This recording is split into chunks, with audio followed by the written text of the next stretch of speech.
give a rap but about no hood. Hell, Ray Ray got your boy out there stealing stereo. What? What up, my people? We back at it again, man. Who we got on the roster today? Man, I just got some news you can use, man. Y'all remember that movie, Hoover Deuce? Yeah, man. I always wonder what happened to the cast on that show, man, on that movie, man. Today, we about to get into exactly what happened to the cast on Hoover Deuce, man. Let's get right into it. Let's go. What happens when the streets take everything from you? Your freedom, your family, your future. When the life you built on the outside no longer has a place for you on the inside. Welcome to Movie Bites, where we bring you the stories that shaped us, moved us, and stayed with us long after the credits rolled. Today, we're revisiting South Central, a film that wasn't just about gang life, but about redemption, fatherhood, and breaking the cycle before it's too late. We'll check in on the actors behind OG Bobby Johnson, Jimmy, Ray Ray, and more, seeing where they are now and how they've changed since bringing this classic to life. Buddha, played by 40-year-old Tim DeZarn in South Central, was the kind of man who thrived on fear. As the leader of the Aryan Nation in prison, he ran his people with an iron grip, making sure nobody questioned his authority. He wasn't just about hate, he was about control. And in a place where weakness could get you killed, he loved finding easy targets. Loco, a struggling addict with no backbone, was one of them. Buddha tormented him relentlessly, pushing him to his breaking point. But Bobby wasn't having it. Loyalty was everything to him. Loco might not have been the strongest, but he was still part of the Hoover Deuce crew, and Bobby wasn't about to let him get eaten alive. That put him directly in Buddha's crosshairs. The racial lines in prison were already thick, and this made them even thicker. Their rivalry became another layer in Bobby's already dangerous sentence. Buddha wasn't just another prison tough guy. He was calculated.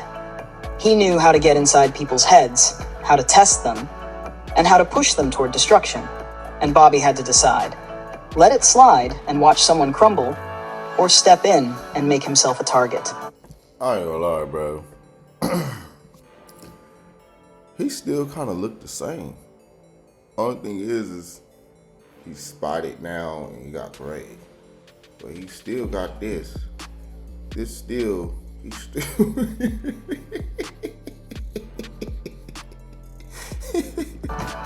Tim DeZarn, now 72, has built a career playing tough, menacing characters in films like Fight Club, 1999, and Rage and Honor, 1992.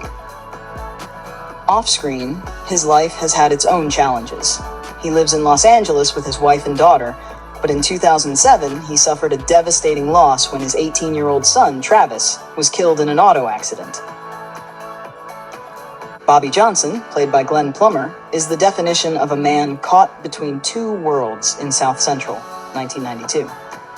When we meet him, he's knee-deep in the streets, a loyal soldier for the Hoover Deuce gang, willing to do whatever it takes to prove himself.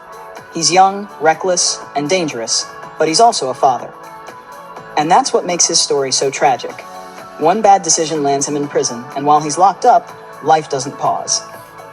His son, Jimmy, is growing up without him, being lured into the same street life that put Bobby behind bars. But prison isn't just a punishment. It's where Bobby finds his second chance. He meets Allie, an older inmate who teaches him about discipline, self-respect, and most importantly, redemption. By the time Bobby gets out, he's not the same man. He's on a mission, not to reclaim his spot in the gang, but to save his son from becoming the next Bobby Johnson. This wasn't just another hood movie. South Central was about breaking the cycle, about fatherhood, about the power of change. And Glenn Plummer didn't just play Bobby, he became him. At 31, he gave one of the most underrated performances of the era, bringing raw emotion and depth to a role that could have easily been one-dimensional. Now 63, Plummer has had a long and steady career, appearing in Speed, 1994, and Menace to Society, 1993, among many other projects. He's one of those actors who never got the mainstream shine he deserved, but has always been respected in the culture. No matter how many roles he takes on, for a lot of people, he'll always be Bobby Johnson. The father who refused to let the streets claim his son.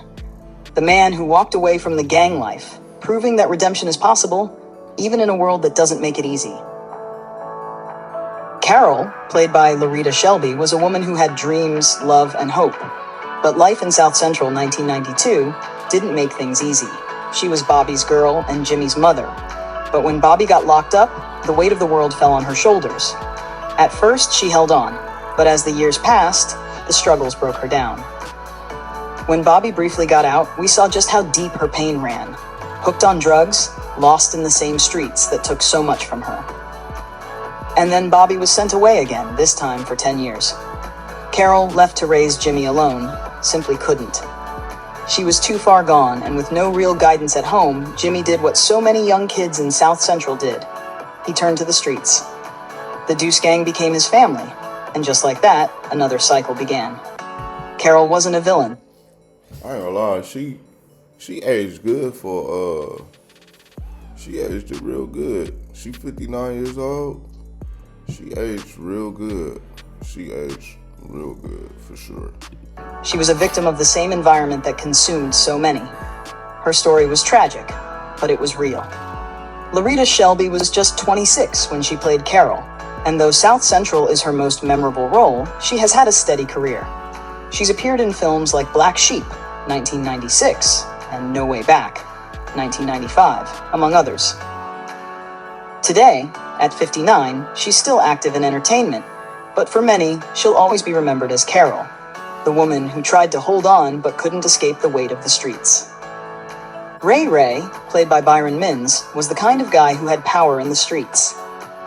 In South Central, 1992, he wasn't just another gang member, he was the shot caller, the one pulling the strings. He had Bobby Johnson's loyalty, and when Bobby went down, Ray Ray kept the Hoover Deuce Gang running like a well-oiled machine. But the problem with power? It makes you think you own everything, including people. By the time Bobby gets out of prison, Ray Ray isn't just running the streets, he's got his sights set on the next generation. And that includes Jimmy, Bobby's son. He sees Jimmy as another recruit, but Bobby, he's done with that life. When he stands up to Ray Ray, it's more than just a confrontation, it's a turning point. Because for the first time, someone tells Ray Ray, no. Byron Minns played Ray Ray with a chilling calmness, never loud, never over the top, just pure control. He was 30 when he brought Ray Ray to life, and now, at 62, he's still in the game. Beyond South Central, Minns has had a steady career, but his biggest mark came with Black Dynamite, 2009, where he co-starred and co-wrote the film. He's kept busy behind the scenes, writing and producing, proving that he's got just as much talent off-screen as he does on it. And that's another thing too, man. Like, these people, we be like, what happened to them? Where did they go? We don't even see them no more. The whole time these people be working behind the scenes. They be like him. He made the movie Black Dynamite. That's crazy. I never knew that. You get what I'm saying? Like, I know you never knew that. You know, this is just some crazy. Well, if you did, leave your comments in the comment spot and let me know. How did you know that? Because I didn't know that. That's crazy. Still, for those who grew up on South Central, he'll always be Ray Ray, the man who almost had Jimmy, but underestimated the strength of a father who refused to lose his son. Jeannie Lamp, played by Kevin Best, was the kind of villain who loved to flex his power. He wasn't just some quiet, calculating boss. He was loud, obnoxious, and made sure everyone knew exactly who was in charge.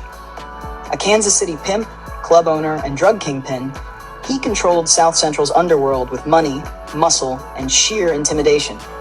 He thrived on making people fear him, waving guns in faces and barking orders to remind everyone he was the top dog. Jeannie Lamp wasn't about sharing territory. He wanted it all.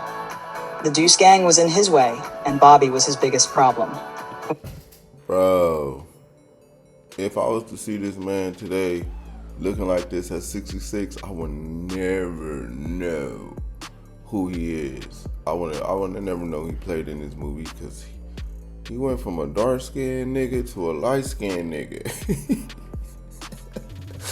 Got a dark-skinned friend look like Michael Jackson. Got a light-skinned friend look like Michael Jackson. When Bobby got out of prison, Genie made sure life wasn't easy for him. He humiliated him, threatened him, and made it clear that Bobby would never truly be free. But even a man like Genie Lamp could be touched. The war between him and the Deuce Gang ended with Bobby taking his first life, a moment that changed him forever. Bobby wasn't a killer by nature, but in the streets, survival comes first. Bruh, this can't be the same nigga, bruh. This can't be the same man, bruh. This can't. Look at this. Like, I don't even know, bro. The nose kind of don't even look the same. The hairline kind of pushed back. You know, he kind of old now. But this one looked like a white man, and this one looked like a real Kansas City pimp, whatever they was playing out to be. This is crazy, bro. Kevin Best brought a raw, menacing energy to the role, making Genie Lamp a character you love to hate. Before South Central, 1992, he had roles in Teen Witch, 1989, and the crime drama Hunter. Despite his undeniable screen presence, his Hollywood career never took off in a big way. Now 66, he stays out of the limelight, but to those who remember South Central, he'll always be the ruthless, loudmouth kingpin who pushed Bobby to his breaking point. Bear, played by Lexi Bigham in South Central, 1992, wasn't just a member of the Hoover Deuce Gang. He was its muscle, its enforcer, the kind of man who didn't ask questions, just handled business. As Ray Ray's right hand, he was always close behind, watching, listening, waiting for the nod that told him it was time to act. He didn't hesitate, didn't flinch. If you were in the way, you got dealt with.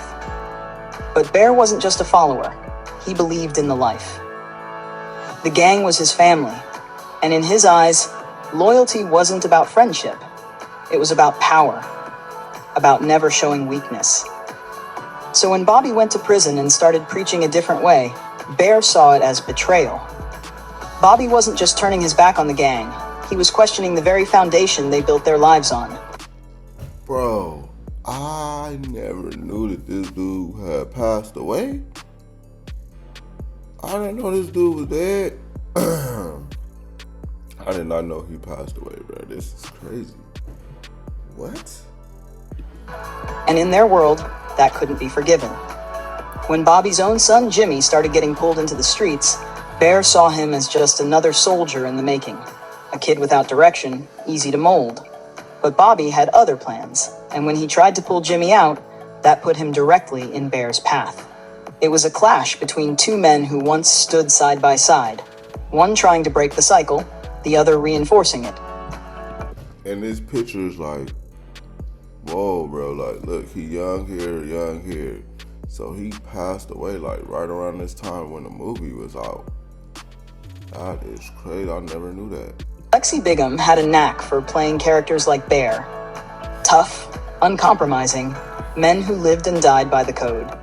He made his mark in films like Boys and the Hood, 1991, and Seven, 1995, capturing the rawness of street life with authenticity.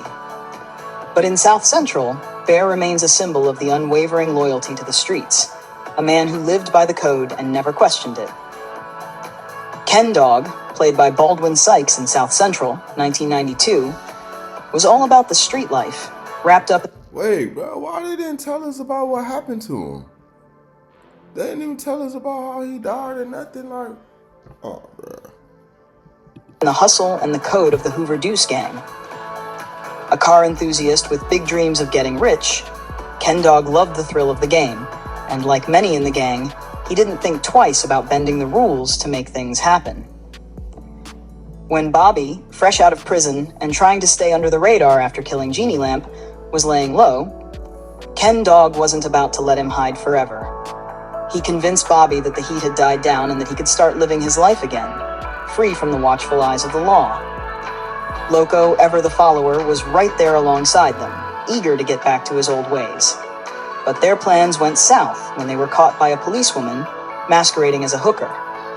Ken Dog, Loco, and Bobby, three of them, walked right into the trap, their plan unraveling in an instant. Baldwin Sykes was already familiar to audiences, having played Monster in Boys and the Hood, 1991, and brought a similar energy to his role as Ken Dog. At the time, Sykes was 29, but his ability to portray street-smart, hard-edged characters made him a staple in the industry. Over the years, he continued acting, with roles in Not Easily Broken, 2009, and more recently, Famous, 2023. Now 61, Baldwin Sykes has maintained a steady career, but Ken Dog will always be remembered as a man caught up in the cycle of street life, always hustling, but ultimately making one mistake that led to his downfall. Loco, played by Vincent Craig Dupree, was a tragic figure in South Central, 1992. A man who thought gang life was his only way to belong, but ended up abandoned when he needed help the most. He wasn't the smartest, but he was loyal to a fault. He ran with Hoover Deuce, following Ray Ray's orders, thinking that would protect him. But Ray Ray? He didn't care about Loco. Nobody really did. Loco's biggest demon wasn't just the gang, it was addiction. He was a cigarette fiend, always itching for his next smoke. He wasn't moving through life with power, he was moving with desperation. That was crazy. Loco looked totally different. outside the movie, Loco looked different. He looked like he bright, but he looked like he one of them people. Every decision he made was controlled by that need. On the outside, he could chase his fix. But when he landed in prison, it all caught up to him. Withdrawals hit him like a truck. He wasn't tough in there. He was shaking, tweaking, falling apart. You couldn't help but feel sorry for him. He had no power, no control, just the overwhelming weight of addiction breaking him down. Vincent Craig Dupree was 37 when he brought Loco to life, and now at 69, he's still remembered for that raw, unsettling performance. Horror fans might recognize him from Friday the 13th films in the 80s, but for many, he'll always be Loco, the lost soul who rode for the gang, but got left behind. His story wasn't just about gang loyalty.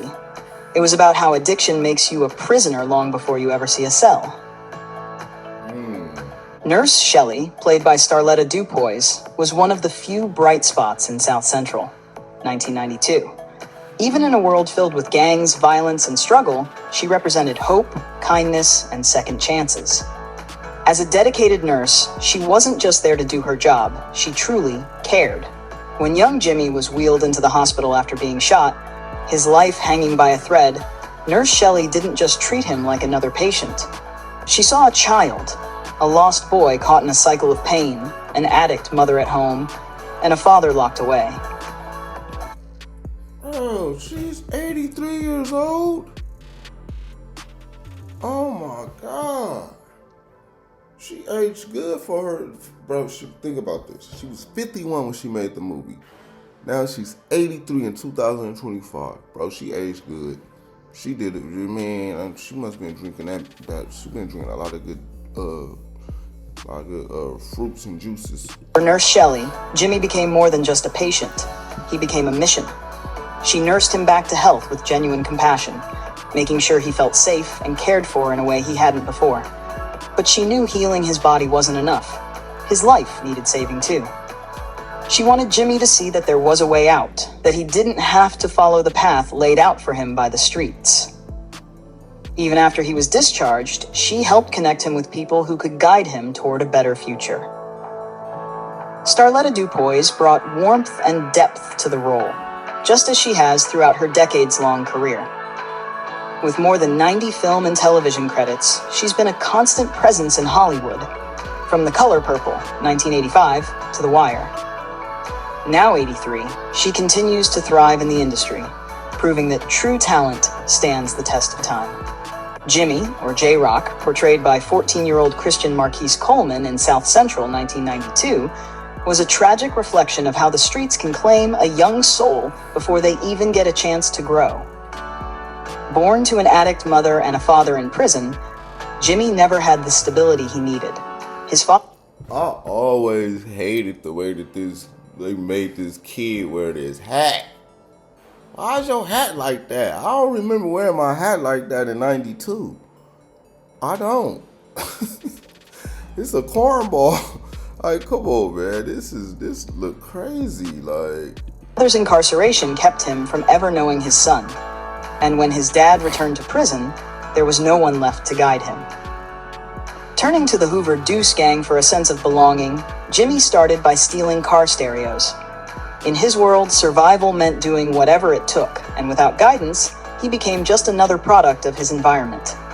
One night, after stealing Old Man Willie's radio, Jimmy tried to escape, but was shot in the back, a stark reminder of how brutal his world had become. In the end, his father returned, trying to pull him away from the streets, but it was almost too late.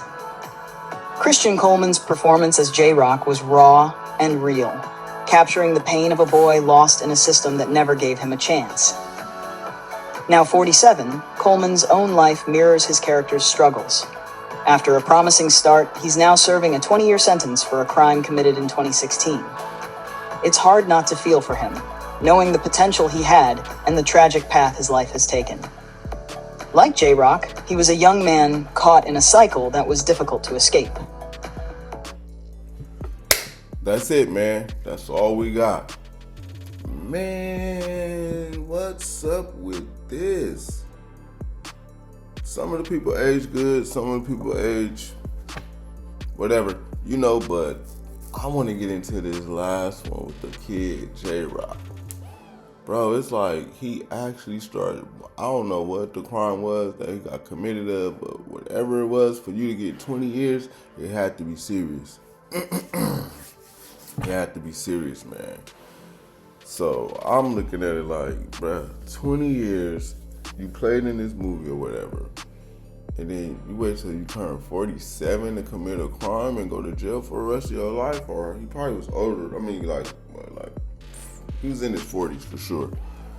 But, bro, I did not know that he went to prison for, I don't know, I'm gonna look it up and see what he went to prison for, but man, who knew that he went to jail or prison?